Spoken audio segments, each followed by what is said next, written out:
Guys, yan po yung sitwasyon natin ngayon. O nag-check tayo sa ating internet dahil nagreklamo yung customer natin, yung may-ari, na humihina daw yung kanyang internet. So titingnan natin dahil naka wireless lang tayo dito. Tingnan natin kung bakit siya humihina.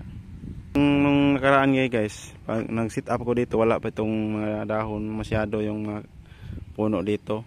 So nandoon yung ating main, yan, nandyan sa so ito niya ito. Ito yung antenna nila doon.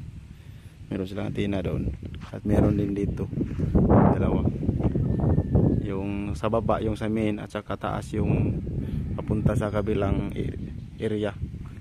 So ngayon titingnan natin, ito yung hagdan natin, napaka-alupit ng hagdan natin guys. Kawayan lang tayo. Parang taga India yung estilo natin Napakainit ng panahon ngayon guys. Grabe yan, akyat tayo dito. So yan yung antenna natin, nilagay natin sa baba. Dahil pag iakyat natin, itaas natin, na tamaan siya ng niyog. Yan guys, mayroong niyog. So malas yung setup natin dito, natamaan sa niyog yung ating setup. Ayan, wala tayong magagawa dahil ito yung positioning. So pwede na natin ilipat ng position. Lipat natin dito yung lipat ko yung antenna dito. Saya dito. Kaso ako lang mag-isa guys. Kaya subukan natin i-solve natin yung problema. Sabi ko sa may-ari, yung mga dahon ng niyog ay papakuha, puputol ko. So hindi na putol lahat dahil takot yung kwan. So nakuha na yan guys. Dahil yan yung duda ko. Dahil nung nakaraan sinay ko ito, tapos hindi ko muna tiningnan yung antenna bakit humihina. Yan, hindi ko tiningnan muna. So sinay ko lang. Tapos pag kita ko merong nakaharang na mga dahon ng niyog, yan pinapuputol ko sa may-ari nitong internet. Yan. So ngayon naputol na niya, kaya binalikan ko na guys para ma-final check ko kung ano yung problema. Kadalasan naman itong problema natin ay frequency. Ayan. So ito, i-align ko lang muna ito guys. Baka hindi ito na-align. Napuno na ng tae ng ibon, no? Maraming ibon dito guys.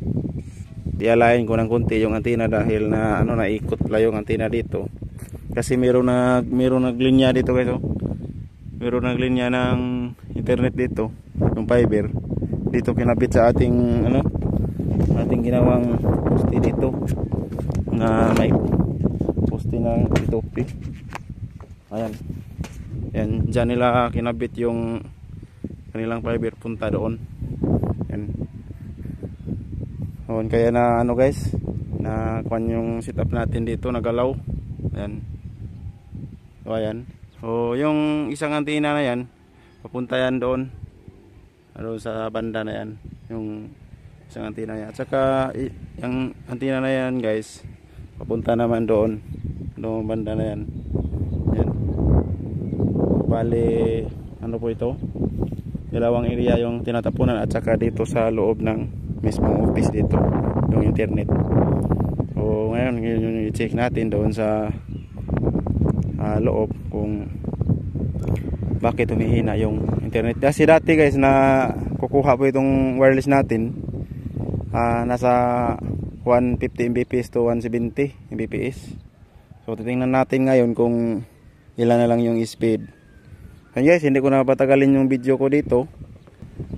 So kuhaan ka lang, pinapakita ko lang sa inyo kung paano mag-check. Dahil kadalasan naman ito yung problema ng ating mga internet sa mga P2P, sa mga wireless. Kailangan naman natin yung i-check. Baka kailangan na natin yung i-update yung firmware. So update ko na yung firmware. Kasi minsan kasi guys, pag hindi natin i-update yung firmware ng mga antena, meron kasi mga firmware nito, mga latest version, pag hindi natin na-update, yun yung dahilan ng paghina din nila. Ayan, kaya kailangan ng i-update. So guys, hanggang dito yung video natin. I-check ko na muna yung antena kung